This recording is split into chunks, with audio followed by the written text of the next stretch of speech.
Welcome to the official TNA Genesis pay-per-view review. There was a bit of hype behind this pay-per-view because it was announced that there would be some NXT involvement. The show kicked off with their national anthem, and the official match to kick things off was Moose vs Ace Austin. Moose introduces a new title design for the X Division, and he looks like a star, which he always does. Moose's in-ring style fits the X Division so well, it's crazy. Him and Ace Austin have good chemistry, and both men took big bumps. Ace with the choke slam on the apron and Moose with the outside bump. Ace also kicked out of Moose's spear. Honestly, I don't like seeing people kicking out of his spear considering how protected it was at some point. The system came out to ensure Moose's victory, and Ace takes them out, which leads to Moose winning the match. After the match, the system tries to take Ace Austin out, but Macklin and Eric Young make the save, which transitions into their match. Before I talk about this match, I feel like Ace Austin should be in the main event scene. I feel like he's done everything in the tag division, he's done everything in the X division. If TNA does not take him to the main event scene, I just feel like there's nothing else left for him to do. What else could he possibly do outside of the main event scene? And then thoughts of him and Moose, they put on a great match. This was a great way to open the show. I always enjoy Moose's matches, especially with him now being in the X division. He had a great match with Mike Bailey, and now he just had a great match with Ace Austin. The System versus Eric Young and Steve Macklin was an okay match for what it was. I think they gave them like 7 minutes. All performers are really good. I just don't like the amount of times the System have been losing lately. They just don't seem like a threat. Also, don't want to see Macklin as part of a tag team, as I believe he has more to offer as a single star. Also, ever since Eric Young returned, he's been everywhere. Genuinely feel like TNA doesn't know what to do with him. Either way, him and Macklin got the win. Next, we got Spitfire taking on Heather and Ash by Elegance.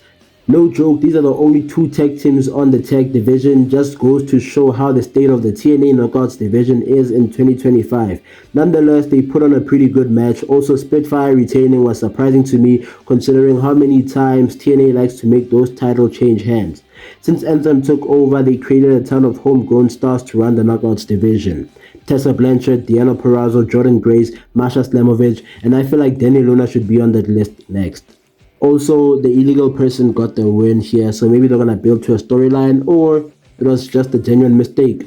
The next match was Tessa Blanchard versus Jordan Grace. If you follow me on Twitter, you know I don't like the idea of Tessa Blanchard being in TNA for many reasons, but I'm gonna put my personal reasons aside and say this was my match of the night.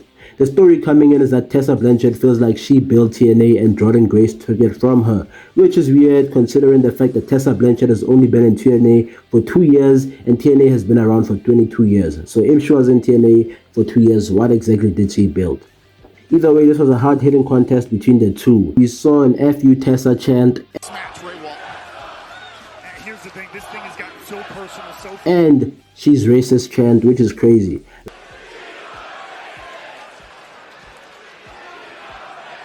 Like I said on Twitter, was this worth it, TNA? We saw a jackhammer on the outside, package pile driver transitioned into a tiger bomb, an underhook Canadian destroyer, and then some.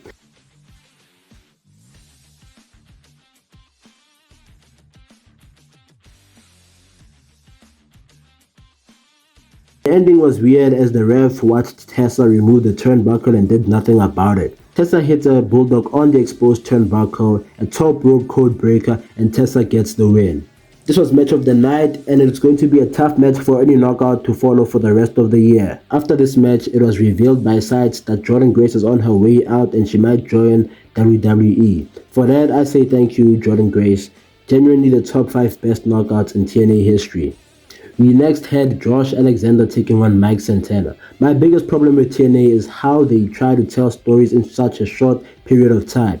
Mike and Josh have so much history, but it couldn't be shown because they had a 3-week build. Nonetheless, this was a hard-hitting match between someone who built a brand as being the standard and someone who's trying to be the new standard. Also, the way Mike was refusing to quit was funny. Quit! Oh, God damn it! Get out of my damn face! There ain't no quit in my blood! At the end, Josh saw his life flash in front of him and quit. You're doing Mike! I bet! He shakes Mike's hand and gives him props, then he quits. You're the standard of TNA now. I quit tonight, but I quit TNA too. Josh Alexander quitting took away from Mike's moment, in my opinion. Maybe they could have done it on the following episode of TNA because this was supposed to be Mike Santana's crowning moment as the next face of TNA, I guess. The homegrown faces of TNA have been AJ Styles, Bobby Roode, James Storm, EC3, and Josh Alexander. So my question is, do you all think Mike Santana should take a seat with them? Seems like that is what TNA is building to. Personally, I don't know if Mike Santana should take a seat with them because it does seem forced, in my opinion.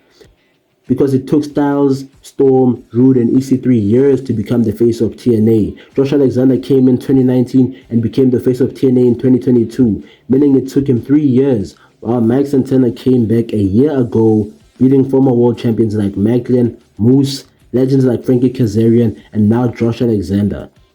So in my eyes, it does seem a bit forced because he was able to do all of that in a year, while the others, it took them many, many years. But I'm curious to what you all think. The next match we had was the Rascals as they were set to take on the Hardys, and the Hardys had a crazy pop like they always do. But before the match got started, we got a surprise debut from NXT's Fraxion, and they sat on the side to watch. This was an okay match for me. Personally, it was nice to see that the Hardys are in good shape for their age and can still go, unlike what people were saying for them when they were in AEW. But I cannot comment on that since I don't watch AEW. Trey hit an accidental dive to Fraxion, which caused Fraxion to leave, and the Hardys got the win to retain. It was announced that Fraxion will take on the Rascals on the first live episode of TNA in 8 years. Like I said again, this was an okay match. Still nice to see the Hardys going till this day. We encourage you to visit the GoFundMe that has been organized by Chris's loved ones to aid in his recovery. On behalf of TNA Wrestling, we send our love and support to Chris Bay. Now we've got the co-main event between Masha Slamovich taking on Rosemary. What I hate about the partnership with NXT is that it makes TNA stars look weak, as when Rosemary was in NXT, she lost 3 matches in a row within 5 minutes to mid-carders. Then she comes to TNA in the co-main event and has a 14-minute battle with the world champion. The world champion struggles to beat Rosemary, while NXT mid-carders beat her in 5 minutes. Either way, it's nice to see her back in a main event role. We had a few nasty spots like the spear on the thumbtacks and Rosemary being dropped on barbed wire, in which she kicked out, but she's out here losing in 5-minute matches on NXT. Okay, I'll stop.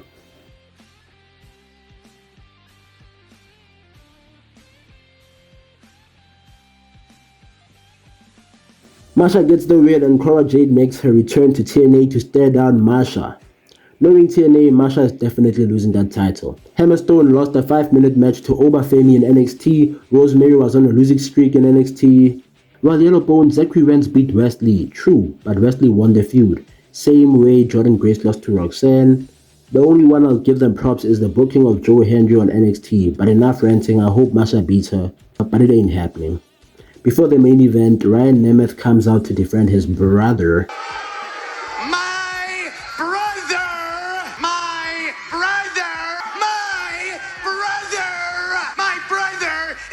Tonight because he's my brother and he's a winner and my brother is going to win.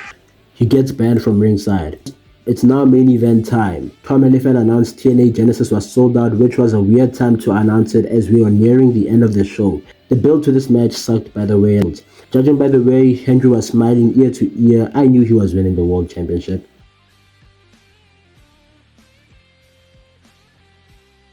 As the match goes on, we see Ryan Nemeth ringside with a ticket, which explains why the event just sold out.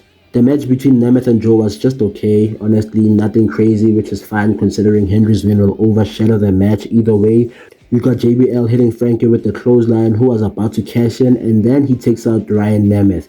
We need a conclusion on this, by the way, before it gets stale. Near fall for Henry as he kicks out of the zigzag. 2 standing ovations later, and we've got a new TNA World Heavyweight Champion.